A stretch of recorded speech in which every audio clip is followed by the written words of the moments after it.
정체에 합격하고 연수를 앞두고 있는 29살 남자입니다. 연수를 앞두고 고민이 아주 많은데요. 연수 기간 중에 제가 진짜 가고 싶은 기업에서 면접을 진행합니다. 연수와 기간이 겹치지 않으면 당연히 마음 편히 면접을 보러 갔을 텐데 가고 싶은 마음은 면접 앞둔 기업이 더 큰데 떨어지면 지금 합격한 곳도 들어가지 못하는 상황이잖아요.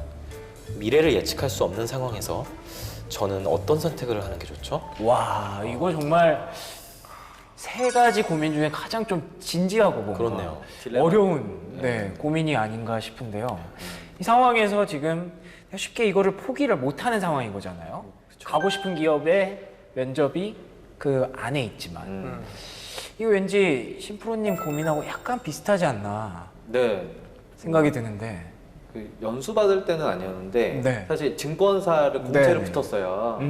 그래서 네, 우리를 중시하는 그런 증권사였는데 네, 그 가게 됐는데 이제 최종 합격을 하고 연수 전에 지금 아까 말했던 그 카드사 그 면접이 최종 면접이 겹친 거예요. 겹쳐가지고 그래서 어떻게 할까 고민 정말 많이 했죠. 네네. 연수로 가면은 거기 안에서 아까 말씀하신 대로 뭔가 어떤 뭐 이렇게 변명거리를 만들어가지고 해야 되나 했는데요. 저는 좀 결단을 했던 것 같아요. 그래서 연수를 하루 전에 포기를 했어요. 그 증권사에. 그래서 포기하고 최종 면접에 조금 집중해야겠다. 혹시 뭐 최악의 경우도 생각을 하셨을 거 아니에요? 네, 최악으로 생각했죠. 만약 안 된다면 일단 안 되는데, 뭐 그렇다고 해도 그 취업준비생 때 정말 어려운 길인 거 알지만 하기 싫은 업무 때문에 그 연수 가서 남들 다 즐거운 연수 생활하고 있는데 딱 그림이 그려지더라고요. 네, 눈앞에. 그래서 계속 생각이 남을 것 같고, 생각하고 남을 것 같고, 이거 아닌 것 같은데 아닌 것 같은데 그래. 여기서 자꾸 저한테 뭐 하라 그러면은 뭐 계속 뜀박질 하라고 이러면 뭐 괜히 들어왔어 계속 이럴 것 같고 네, 그 주마등처럼 스쳐가면서 포기를 했습니다. 근데 저는 좀 케이스 달랐던 게 들어가고 나서 이 최종 면접이 발표가 된 게 아니니까 최종 면접 보러 오라고 그쵸. 발표된 게 아니기 때문에 결정하는 건 조금 썰했는데 이분은 아니에요. 근데 고민이 이분도 연수를 아직 들어가신 게 아니에요. 들어가신 게 아니고 거의 똑같은 케이스라고 보시면 돼요. 저는 한번 좀 도전해 봐라. 저 같은 경우도 저는 무조건 좀 그 면접을 가라라고 말씀드리고 싶어요. 무조건. 네. 왜냐면 뭐 두 마리 토끼를 잡는 거죠. 연수도 가고 면접도 가고.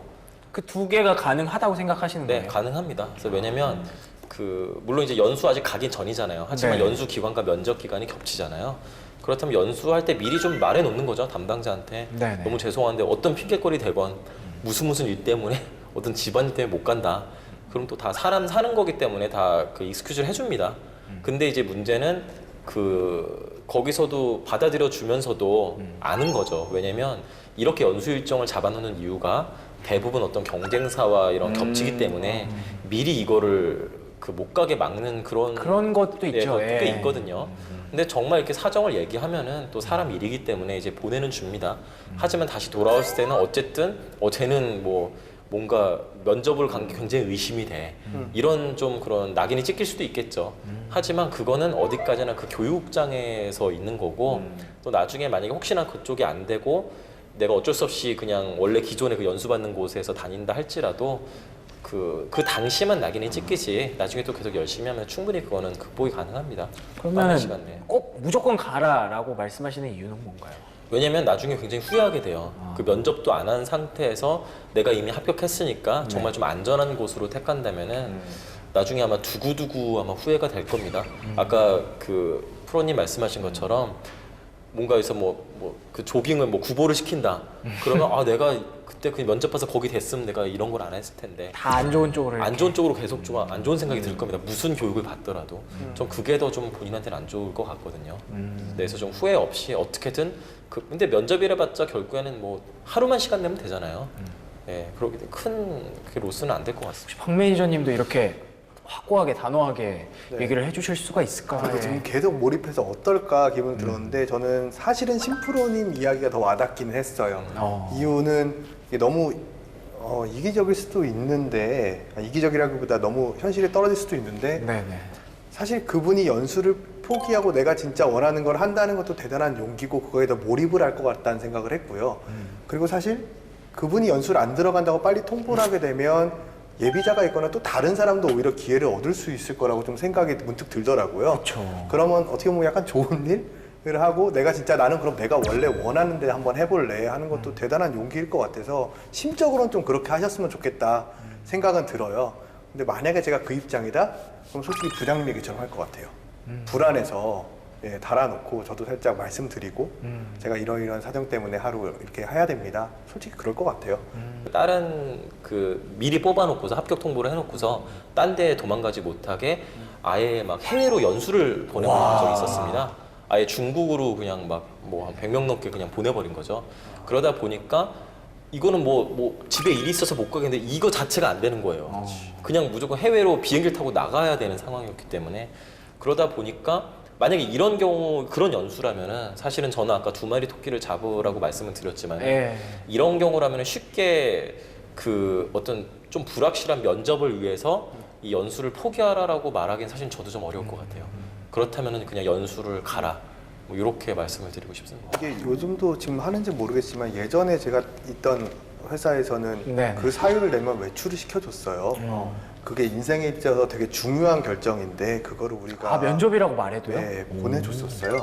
그 교육 담당자한테 얘기하면 그게 공식적으로 외출을 할 수 있게 했었거든요. 그게 지금도 하는지 모르겠으나 그게 오히려 그 회사를 되게 멋있게 그렇죠. 보이는 거죠. 그 그러네요. 회사를 지원 네. 대표한테 이 회사는 그렇게 자신 있어? 내가 다시 올 거라는 자신 있어? 오, 이렇게 보이는 그러네요. 거죠. 예. 일단 세 분의 의견이 약간 일단은 가는 쪽으로 모이는 것 같아요. 가능하다. 가능하다면 일반적인 그리고 상황이라면. 후회할 것 같으면 저는 무조건 해봐라라고 말씀드리고 싶어요. 알겠습니다.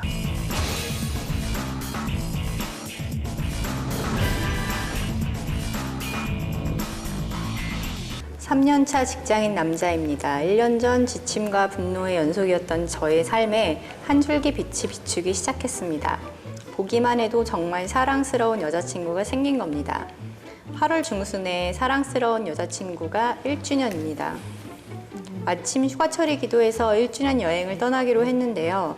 어제 팀장님께서 새로운 프로젝트를 준비해야 한다고 하시더군요. 프로젝트 기간은 8주, 스케줄이 빡빡한 상황이라 모든 팀원들이 여름 휴가를 포기해야 하는 분위기입니다. 저만 간다고 할 수도 없는. 여친은 지금도 여행 때 갈 맛집을 보내며 여행에 대한 기대를 표현하고 있습니다. 여자친구를 실망시키지 않기 위해 휴가를 다녀와서 열심히 일하겠다고 하면 팀장님이 절 가만두지 않겠죠? 여자친구는 대학생이라 아직 직장 생활에 대해 잘 모릅니다.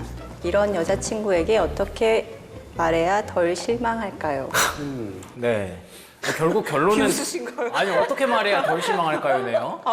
일단 뭘 실망한다는 것 자체가 없죠. 그런가요? 그냥 안 간다 그러면 실망하지 뭘. 못 간다는 거를 이제 염두를 하고 있는 상황이네요. 그러니까요. 예, 이미 답은 정해져 있는 것 같은데. 생각보다 바보는 아니었어요. 네. 발상 자체가 너무 발상 자체가 웃긴 거예요 지금. 네, 너무 어떤 발상? 네.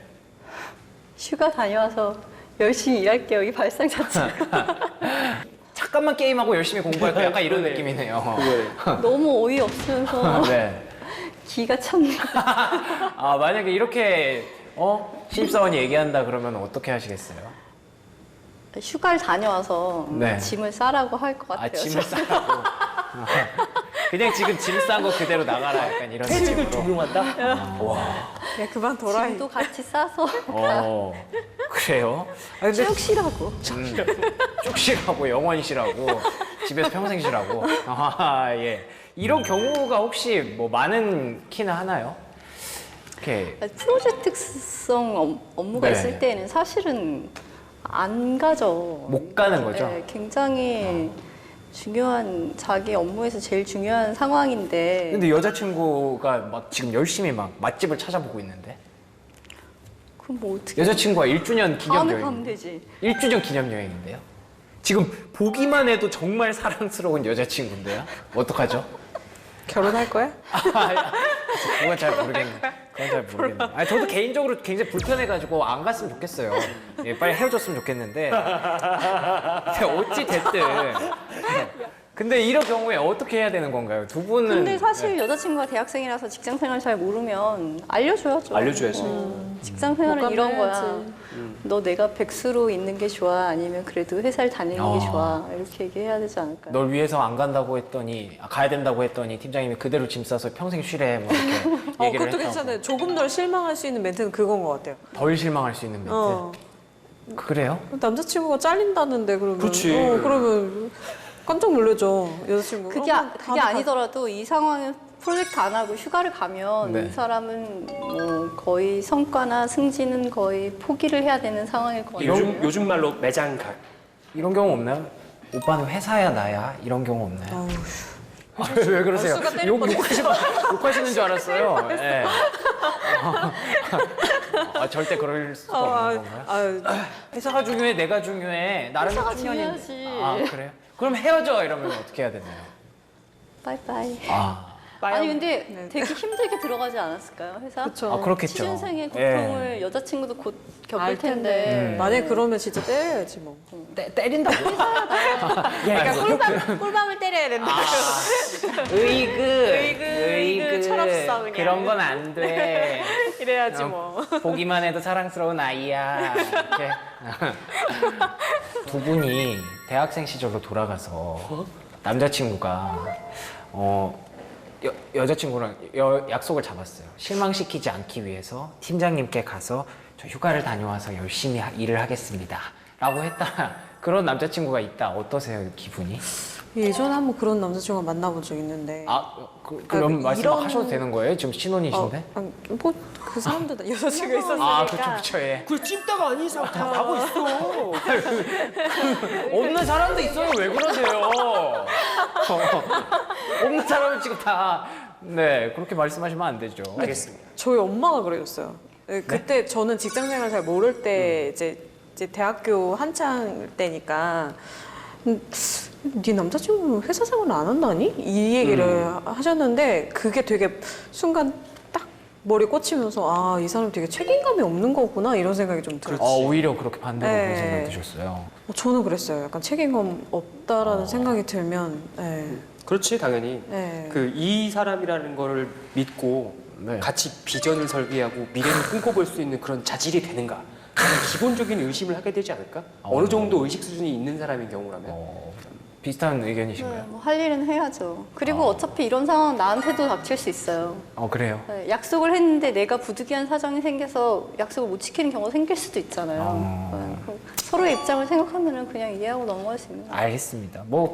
세 분의 의견이 다 일치했기 때문에 결론을 내리도록 하겠습니다. 아무리 보기만 해도 사랑스러운 1주년 된 여자친구를 열심히 만나고 계시겠지만 어쩔 수 없습니다. 네, 잘리지 않고 싶으시면 네, 팀장님한테 잘하시기 바랍니다.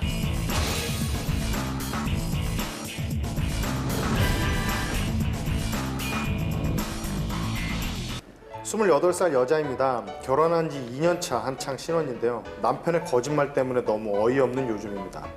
저희 결혼할 때 집 전세를 얻기 위해서 1억 5천 정도 대출을 받았습니다. 하루라도 빨리 대출을 갚자는 마음에 남편과 함께 허리띠를 졸라매기로 했죠. 저희는 맞벌이를 하는데 저도 남편도 점심은 대부분 사내식당에서 먹어요. 그래서 두 사람 다 한 달에 25만 원씩만 쓰기로 했습니다. 근데 남편이 자기는 담배를 사야 한다며 이틀에 한 갑 4,500원 곱하기 15 해서 7만 원을 더 달라고 하더군요. 담배를 끊었으면 하는 마음이 컸지만 그거마저 피우지 말라고 하긴 조금 그래서 남편한텐 32만 원을 줬습니다. 그리고 며칠 전에 우연히 남편 직장 동료인 저의 대학 선배를 만났어요. 그분이 들려준 충격적 이야기는 야, 네 남편 진짜 대단하다. 담배도 끊고 그거 1년 동안 안 피잖아. 내 남편은 담배도 못 끊고 정말 짜증나 죽겠어. 헐, 제 남편이 1년 전에 담배를 끊었다는 겁니다. 저희 남편은 7만 원을 더 받기 위해 저에게 담배를 끊었다는 이야기를 안 한 걸까요? 너무 괘씸하고 화가 나는데 한편으로는 남편이 좀 안쓰럽기도 합니다. 우리 남편의 심리는 대체 뭘까요? 이야, 정말 신기하네요. 담배를 끊었는데 안 끊었다고 하는 분은 저 개인적으로 처음 본 것 같은데. 7만 원을 세이브하려고. 7만 원을 세이브하려고. 저는 일단 첫 번째로 이런 생각이 듭니다. 정말 끊은 것일까? 라는 생각이 들고요. 근데 직장 동료가 그렇게 말했다고 하니까 일단 신빙성이 있는 말 같긴 한데, 근데 이 담배를 끊었는데 안 끊었다고 얘기를 하시는 분, 혹시 이런 사례들을 혹시 세 분은 들어보신 적이 있으십니까? 저도 담배는 이렇게까지 얘기한 적은 못 봤어요. 끊었으면 끊은 거지. 그렇죠. 보통 자랑하죠. 그렇죠. 담배 끊었다. 네. 담배 끊는 사람은 옆에서 또 대단하다고 해주지 않습니까? 그러면은 정말 이분은 이 7만 원 때문에 그렇게 얘기를 하신 걸까요? 그렇겠죠. 근데 왜냐하면 지금 한 달에 25만 원이잖아요. 네네. 사실 25만 원이면은 좀 빡빡할 수 있을 것 같긴 하거든요. 아무래도 근데 뭐 구내식당에서 구내식당이 먹고. 있으시다고 하시고. 근데 그렇긴 한데. 저도 구내식당 있는 회사에서 5년을 일했지만 구내식당에서 매일같이 밥을 먹기는 그쵸. 조금 쉽지 않습니다, 사실. 가끔은 다른 약속도 있을 것이고 그렇죠. 다른 네. 것도 해야 되고 하고 싶은데 저 25만 원이 거의 다 구내식당 베이스 금액으로만 책정이 됐을 거잖아요. 그러면 그 말인즉슨 내가 나가서 오늘은 해장을 하고 싶어, 동태탕이라도 한 그릇 먹고 싶어. 그러면 못 먹는 거잖아요, 쉽게 그렇죠, 말해서. 그럼 그거에 대한 사실 그걸 한 3달 정도 지내다 보면 한 방에 왔을 거예요, 사실. 25만 원 살기가 쉽지가 않구나. 그러면 이제 그거에 대한 아마 1년 전부터 한 몇 년 전부터 대책이 있었을 것 같은 거죠. 근데 그거를 담배값으로. 다른 소스가 없으셨나 보죠. 이게. 그걸 개인적 물줄기로. 그렇죠. 예. 이게 대단하신 분이네요. 한 달에 근무 일수가 대부분 20일인데 네네. 25만 원으로 20일 나눠봐봐요. 얼마가 나오나? 25만 원으로. 12,500원인 거야. 12,500원을 하루에 15,000원이라도 쓰면 일단 손 떨리는 거죠. 그러니까 하루에 그 정도로 비용을 축소해놨다는 건 진짜 대단한 일이야, 진짜. 엄청난 인내심과 저는 예산 편성이 잘못됐다고 봅니다. 예산 편성이죠. 구내식당에서 밥 사업 계획이 먹고 잘못된 예, 네. 후배 커피라도 한 잔 사주면 그렇죠. 하루 백신 좀 끝나는 먹어야죠. 거거든요. 이거 그냥 네. 스틱커피 먹어야 근데 돼요. 어쩔 수 없다잖아. 갚을 게 있고 뭐 하니까 이제 서로 네. 허리띠를 쫄라맸는데 네네. 7만 원의 배신감을 느낄 수는 있을 것 같아요. 그렇죠. 경자 굉장히 입장에서. 지금 많이 큰 배신감을 느끼고 계세요. 근데 오죽 했으면 그렇겠느냐라는 생각도 한편 치근하게 할 수도 있는. 저는 좀 기다려보는 것도 괜찮을 것 같습니다. 뭘요? 그 7만 원이 다른 걸로 온다. 그게 돌아올 수 있잖아요. 제가 생각해도 얘가 와이프한테 결혼기념일에 선물을 사줘야 되는데 25만 원이면은 머리띠 하나 못 사줄 것 같습니다, 진짜. 그건 뭐 거의 크리스마스 선물이네. 아니 왜냐하면 진짜 만 원이 안 남잖아요, 한 달에. 그러니까. 만 원이 안 남잖아요. 그런데 혹시 이분이 또 다른 물줄기를 딴 쪽에 갖고 계시진 않을까요? 근데 거기는 이제 해석 너무 추측을 하게 되면 예. 진짜. 아니 지금 세 분들의 얘기를 오늘 계속해서 듣다 보니까 계속 뭔가 의심이 계속 뭔가 생겨요. 저는 이 케이스에서 얻을 수 있는 그 임플리케이션은 하나인 것 같아요. 와이프분은 그걸 배신감으로 느낄 수도 있겠지만은 네. 아까 치근하게 느꼈다고 얘기하잖아요. 맞아요. 작업 계획이 잘못됐구나라고 느껴야 됩니다. 사실 뭐 뭘 위해서 그렇게 하시는지 뭐 말씀하시듯이 뭐 프라모델을 살려는 건지 여기까지 모르겠는데 그냥 남편 입장에서 얘기를 들었을 때는 약간 저는 좀 측은하다는 생각을 좀 들었거든요. 이유가 그래서 뭔가요? 7만 원, 월 7만 원 뭐 누군가한테 클 수도 있겠지만 그거를 모아서 뭐 본인이 뭘 하고 싶었던 뭐 선물을 하고 싶었던 네네. 그거를 안에 모르게 좀 숨겨왔다라는 것 자체가 어떻게 보면 뭐 하고 싶은 게 있을 거 아니에요, 당연하죠. 그 돈이. 그래서 오히려 그냥 좀 모르는 척 눈 감아주는 것도 한 번쯤 진짜로 그 좋은 일로 돌아올지 뭐 모르니까요. 저는 거기서 나중에 충성감이 올라오는 것 같아요. 저 와이프도 제가 예를 들어서 어느 정도 물줄기가 있는 거 알아요. 근데 그걸 덮어두는 거잖아요. 그냥 그 정도 네가 알아서 해라. 그 정도 여유는 네가 있어야지. 대신 그만큼 열심히 하니까. 근데 남편들도 알 거예요. 자기가 남편이건 여성이건 그런 그 배우자가 자기만의 금액이 있는 거를 알고 인정해주고 그렇겠죠. 그 부분에 대한 배려를 해줄 때 사실 그걸 더 아는 그거에 대한 더 뭐랄까 어프리시에이션이 있는 거거든요. 빡빡하게 사는데 그 7만 원 때문에 네. 남편이 뭐 조금이라도 여유 갖고 좀 뿌듯할 수 있으면 그냥 좀 한번 저도 그 웃어주시는 정도는 것도 괜찮을 것 같아요. 가게에 큰 지장이 네, 지장이 없다면 그러니까 이 7만 원이라는 게 그 아내분 입장에서는 굉장히 지금 배신감을 느끼는 그런 이슈가 됐잖아요. 그러니까 그렇게 나오기 전에 그냥 남편분이 애초에 나 7만 원만 올려줘라 이렇게 말할 수 있지 않았을까요? 왜 못 말했을까요? 그 이유가 뭘까요? 그건 와이프도 스스로 반성을 한번 해볼 수도 있죠. 자기가 분위기를 어떻게 조성을 했고 평소에 어떻게 했는지. 그렇게 얘기를 하시면 내가 저는 와이프한테 얘기할 수 있는 게 저는 얘기하면 받아들여져요. 합리적으로 얘기를 하면은 통화요 대화가. 그쵸. 거기서 근데 제가 얘기할 때마다 당신 지금 제정신이냐? 그치. 그 얘기 나오면 이제. 또 이 얘기야. 이게 나오면은 그건 그럼 이제 내 이악 물고 담배를 끊는 거죠, 예를 들어서. 예. 그거에 대한 그 스스로 부부 커뮤니케이션이 건강한가에 대한 스스로의 것도 생각을 해봐야 야, 오늘 부부 클리닉을 아니 근데 부부 클리닉인데 남편만 세 분을 모셔가지고 지금 제가 뭔가 계속 설득당하는 게 아닌가. 근데 더 좋은 거는 남편은 이야기를 했으면 더 좋을 뻔했어요. 그렇지. 그건 그러니까요. 솔직하게. 그건 제 맞아요. 말이 그 문제는 걸린 거야. 걸려서 그래 이게. 걸리지 않으면 아니 얘기 안 안 하는 걸리면 안 된다는 이게 된다는 얘기 아니라. 아니고요. 예. 그러니까 그렇게 이제 뭐 배신이라는 감정을 끌어낼 수 있을 만큼의 그걸 덮어두고 있었다는 것 자체가 이제 이 문제의 그러니까요. 본질인 거고. 네. 그럼 어쨌든 이분이 사연을 보내주신 분이 여성분이기 때문에 이분 입장에서 마지막으로 결론을 내려주신다면 모른 척 하는 게 낫다? 아니 10만 원 빼야 돼 그거. 네?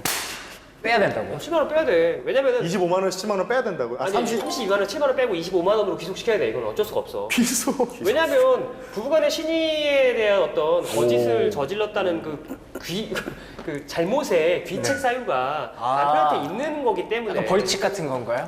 네가 잘못했으니까 이거 더 이상 못 주겠어. 이건 벌칙이라기보다는 죄에 대한 대가라고 봐야 되나? 벌금 같은 느낌인가요? 그런 거죠. 과태료까지 부과하시겠네요.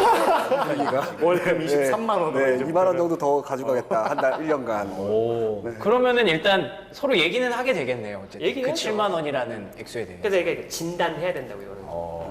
근데 두 분은 저는 다른 의견이시죠? 아내분이 그 화가 나시고 그런 배신감이 드실 정도면 그냥 얘기를 하셨으면 좋겠는데 너무 감정적으로 얘기하시기보다는 사실 내가 이걸 알았는데 자기가 돈이 좀 더 필요한 거였냐.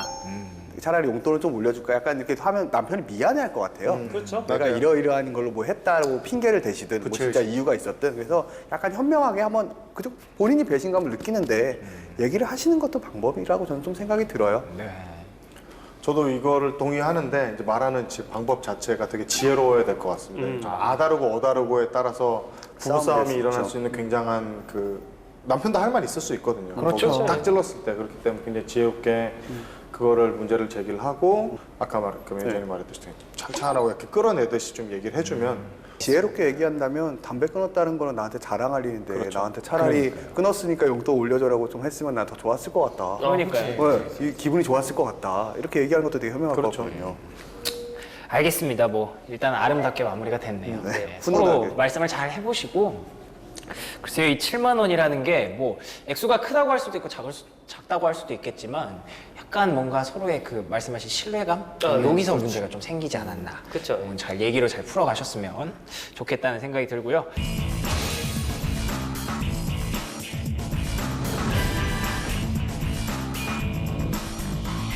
서른네 살 8년차 여자 직장인입니다. 지난 1년간 인사고과 평가를 듣기 위해 팀장과 면담을 했는데 C등급이 나왔더라고요. 회사의 평가 등급은 S, A, B, C, D 총 5등급으로 나눠져 있습니다. S와 A밖에는 받아본 적이 없는데 하위 30% 성과의 사원들에게 주는 C라니 당황했습니다. 사실 저는 재작년 말 암이 생겨 수술을 했습니다. 복귀 후 건강을 챙기기 위해 지난 1년간 눈치를 보지 않으려고 굉장히 애썼어요. 그렇다고 놀았다는 건 아닙니다. 전임 담당자가 만들어 놓은 수많은 문제를 해결했고 또 새로운 프로세스를 만들어 업무 안정화를 시킴으로써 여유를 만들었고 그로 인해 제 시간에 퇴근할 수 있도록 만들었는데요. 그런 실적과는 상관없이 나의 평가 결과는 새로운 업무를 담당해서 별다른 성과를 내지 못한 것 같다는 피드백과 함께 입사 8년 만에 처음으로 C등급을 받았습니다. 아파서 그런 건가 하는 생각도 들고 병가 후 복귀를 하면서 삶의 가치관이 달라졌는데 이 가치관의 문제인 건가 생각도 듭니다. 예전처럼 일해야 좋은 인사고과를 받을 수 있을까요? 아니면 저의 가치를 제대로 알아주지 못하는 회사는 나오는 게 나을까요? 참 안타까운 사연이었습니다. 몸이 아프셨어요. 그렇죠? 암에 걸리셨다가 이제 수술을 하고 돌아오셨는데 S와 A만 받으시던 분이 갑자기 C를 받으시고 나니까 혹시 그것 때문에 내가 C를 받지 않았나라는 생각을 하게 되신 것 같아요. C는 충분히 받을 수가 있을 것 같아요. 왜냐하면 이분의 성과 지표가 무엇이냐에 대해서 언급이 안 돼 있어요. 그 이전의 담당자가 만들어놨던 수많은 어떤 그런 비효율적인 요소들을 본인이 이제 해결했다고 하는데 그 비효율적인 요소를 해결하는 것이 이 사람의 평가 지표였느냐. 제가 볼 때는 이 사람에 대한 평가는 그 업무 자체에 대한 과제가 따로 있었을 텐데 그 업무 자체에 대한 해결보다는 그 이전 것을 하는데 더 지금의 시스템을 개선하는데 더 힘을 쓴 게 아닌가. 근데 저는 약간 반대 의견인 게 직장 8년 차에 그동안 SA만 받았던 분인데 본인의 성과 지표를 몰랐을 리는 없을 것 같다 생각이 들거든요. 그런 측면에서 네. 알고 있는데 저는 약간 부당한 것 같아요. 가치관이 달라졌다고 해서 다시 예전처럼 뭐 예전에 그러니까 예전하고 달라진 거는 정시 퇴근했다는 얘기잖아요. 이분 여기 이 사연에서 보면 그렇겠죠? 네, 정시 퇴근이 가능하도록 만들었다. 그래서 정시 퇴근을 했다. 이것도 이 정시 퇴근을 했다고 부당한 처우를 받았다고 한다면 그게 정말 딱 그거에 요소가 있다면 회사 별로인 것 같아요. 그러네요. 제 시간에 퇴근이 가능하도록 만들었는데 네. 그리고 제 시간에 퇴근하도록 만든 것 자체가 그 임원들이 보기에는 또는 그 위에 직책자가 평가를 하기에는 잘못됐다고 생각을 할 수도 있는 거예요. 그런데 부당할 수도 있는 얘기인데. 그 포인트가 이거일 수도 있는 거고 아닐 수도 있는 네. 거죠. 그렇죠. 열린 결말이잖아요. 그건 모르는 거잖아요. 열린 결말이잖아요. 이분의 얘기만으로 봤을 때는 그렇죠. 요즘 정시에 퇴근하도록 하는 직원이 얼마나 좋은 직원들인데요. 어. 근로시간 압박을 받는 이 입장에서 네. 이 얘기에 대해서 어떻게 생각하십니까?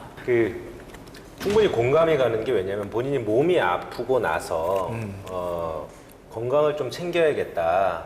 그리고 나만의 시간을 좀 많이 갖자라는 인생을 돌아보는 계기가 됐기 때문에 퇴근 시간 이후에 자기 삶을 좀 많이 계획을 하셨던 것 같고 그런 생각을 하고 조금씩 실행을 하고 있는데 어떻게 보면 그 해에 평가가 그렇게 나오다 보니까 내가 이런 그러니까 생각을 바꾸고 인생을 돌아보면서 내 시간을 가지려고 하는 그 마음가짐이 회사에 들킨 것이냐 그렇게 돌아보는 계기가 되지 않았을까라고 하는 게 그런 것 제가 같습니다. 요즘 그렇거든요. 예. 제가 요즘은 좀 눈치 보지 않고 일을 하려고 하는데 계속 옛날 패턴을 계속 습관 그게 요구를- 나오는 거죠. 본인이 본인이? 거죠. 성공 방정식이라고 하는 게 참 무섭습니다. 그러니까요. 이렇게 해서 내가 좋은 평가를 받았는데 네. 라고 하는 게 있는데 다른 패턴으로 했었을 때 잘못된 결과가 나오면 당연히 회개하는 거잖아요. 그렇게 이제 되겠죠. 그렇게 해야 또 다른 예전처럼 했어야 평가를 받을 거라고 생각하니까 그런 측면에서 이제 충분히 공감은 되고 되게 공감 많이 하셨겠네요. 예. 그 공감이 많이 되는 거고 삶의 가치를 어디다 두느냐가 결론일 것 같습니다. 그러니까 다시 돌아가서 좋은 평가를 받는 게 내 목표일 거냐, 네. 아니면 내 시간을 가지면서 항상 기회비용인 거잖아요. 포기하는 건 그렇죠. 분명히 있어야 될 거라고 생각을 하고요. 네네. 제가 예전 직장에서 사장님이 저한테 해주신 말이 있습니다. 남한테 인정받으려고 일하지 마라. 인정받았다고 생각하는 순간 더 이상 일을 안 한다. 중요하죠. 그게 이제 저한테 하신 말씀이 본인한테 인정받으려고 하지 말고 본인이 없으면 일을 안 한다는 거죠. 회사에서 그런 말을 많이 하거든요. 팀장이랑 임원이 없으면 어린이날이라고. 참 이해가 안 되는 말 중에 하나입니다. 지난 방송에서 열심히 얘기했던 얘기였어요. 했었나요? 예. 없으실 때 그래서 그런 부분들까지 이제 얘기를 하다 보니까 인정받으려고 일하는 게 아니라 나 자신을 위해서 일하는 게 맞는 것 같아요. 내가 성장하고. 그쵸. 그러니까 그게 회사 내부의 방점을 찍지 말고 외부의 경쟁력으로 방점을 찍으면 내가 성장하는데 좀 더 유리하지 않을까 이런 생각이 있습니다. 그래서 결론을 좀 말씀드리기가 애매하지만 저는 기존의 삶의 방식을 포기하시고 새롭게 마음먹은 생각들을 밀고 나가시는 게 그러면서 최적화되지 않으실까. 좀 더 그 상황에서 아까 말씀하신 효율적인 시간 내에서 주어진 시간 내에서 더 효율을 내지 않을까. 성과를 내지 않을까. 그런